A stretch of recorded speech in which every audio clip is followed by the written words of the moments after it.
పైనుంచే తీసాడు. కాయగలు రావుగా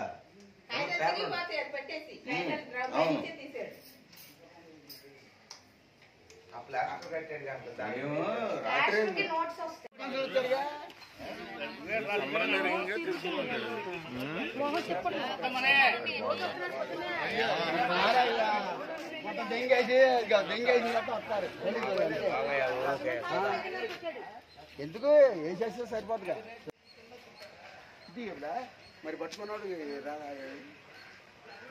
4ంటికి లేచి ఎంజాయ్ కోసం 10ంటికి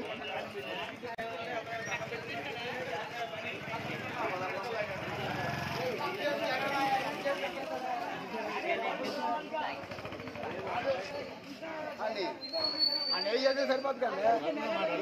ఎన్ని సంవత్సరాలు జైలు పడుతుంది ఆ నెయ్యి చేస్తే కాదురా. ఎందుకు రేపు రిలీజ్ అయినా మళ్ళీ దొంగతనం చేస్తారు.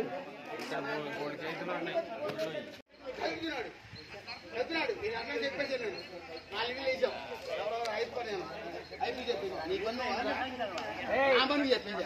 ఆమనేమో నీళ్ళు వస్తాయి కదా నువ్వు కొట్టుకో అని చూస్తాను. వచ్చాడు బండి పెట్టాడు. రోజు ఇంటి నుంచి వచ్చాడు వచ్చి బండి పెట్టి 2-3 నెలల నుంచి రోజు చూస్తున్నామండి. గుడి ముందు వచ్చి ఒక అరగంట సేపు కూర్చుని పూజ చేసుకుంటున్నాడు. సరే ఇలా ఎంతసేపు చేసుకుంటున్నాడు అనుకున్నాం. మళ్ళీ కాసేపు వచ్చి డిబ్బి అక్కడ పోతురోజులు ఉంటుంది. ఆ పోతురోజు ఉంటుందో చెయ్యి ఒక రోజున ఇలా పెడతా ఉంటుంటే ఏంటి అబ్బాయి డిబ్బి దగ్గర ఇలా పెట్టుకుంటున్నాడు అని అనుకున్నాను. మళ్ళీ మమ్మల్ని చూసేసరికి బుక్ చదువుకున్నట్టు భగవద్గీత చదువుతున్నట్టు ఫోన్లో చదువుతున్నాడు మంత్రాల కింద. చదువుతుందంటే ఇంకా తల్లి ఏమో మళ్ళీ ఏమన్నా అబ్బాయి ఏమన్నా అనుకుంటాడేమో అని అలా మేము 2-3 సార్లు చూసామండి. 2-3 సార్లు చూస్తే కూడా నిన్న కూడా సంబరం జరిగిందండి. నేను సంబరం 5:30 కల్లా అందరూ వెళ్ళిపోయారు. అబ్బాయి వచ్చాడు. అబ్బాయి వచ్చేసి మామూలుగా పూజ చేసుకుంటున్నాడు ఎప్పటిలాగా. చేసుకుంటున్నాడని చూసారు మా మనవరాలు చూసి కొంచెం ఏంటి అమ్మాయి డిబ్బి కలుపుతున్నాడు, అమ్మ అబ్బాయి డిబ్బి వంపాడు అని చెప్పాడు. గబగబా మేము అక్కడ వరకు వచ్చాం. మళ్ళీ ఎవరినైనా పెట్టేసి మళ్ళీ పూజ చేసుకున్నట్టు ఏమో తగిలిందేమో అట్లాగూ అని అనుకున్నాంటే మళ్ళీ మేము వెనక్కి వెళ్ళిపోయి మళ్ళీ పూజ చేసి కొబ్బరికాయ దొరుకుతుందా అన్నాడు.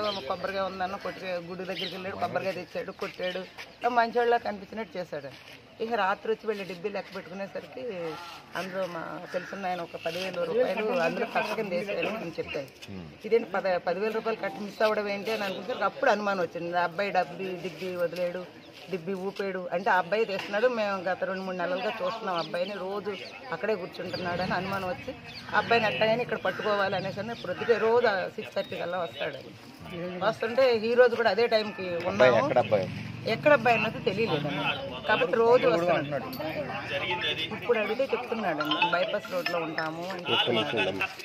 ఈరోజు ఉదయం అండి పొద్దున్నే 6ంటికి ఒక అతను వచ్చి దండం పెట్టుకున్నాడండి.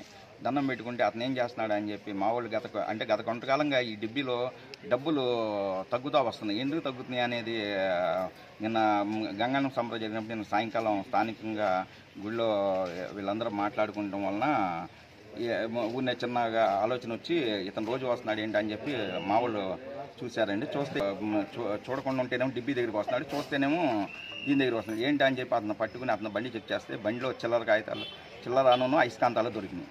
అయితే గత 3 నెలల నుంచి ఇతను ప్రతిరోజు ఉదయం మధ్యాహ్నం సాయంకాలం 3 పూటలు వచ్చి దండం పెట్టుకుంటే భక్తులు అనుకున్నాం కానీ ఇతను ఇక్కడికి వచ్చి అయస్కాంతంతో దొంగతనం చేస్తాడని తెలియదు. ఈరోజు అతను దొరకటం వలన స్థానిక పోలీస్ స్టేషన్కి అప్పచెప్పడం జరిగింది. అలాగే వలనపల్లి ఆంజనేయ స్వామి గుడికి కొన్ని గుళ్ళకు కూడా ఇతను తీసినట్టుగా కూడా నిర్ధారణ అవుతుంది. దీనిపై తగు చర్య తీసుకోవాల్సిందిగా మేము వలనపల్లిలోని ప్రజలందరూ